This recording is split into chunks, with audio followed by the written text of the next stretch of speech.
తెల్లవారితే చక్రవర్తి అయి రాజ్యము నేలే రామయ్య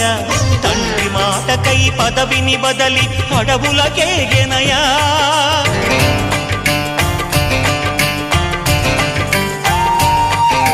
మహిలో జనులను కావగ వచ్చిన మహావిష్ణు అవతారమయ్య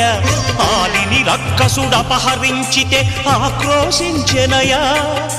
అసురుని త్రుంచి అమ్మను తెచ్చి అగ్ని పరీక్ష విధించెనయా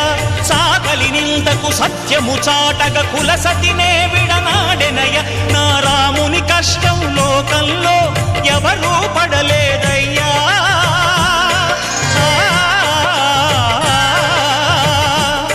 నా రాముని కష్టం లోకంలో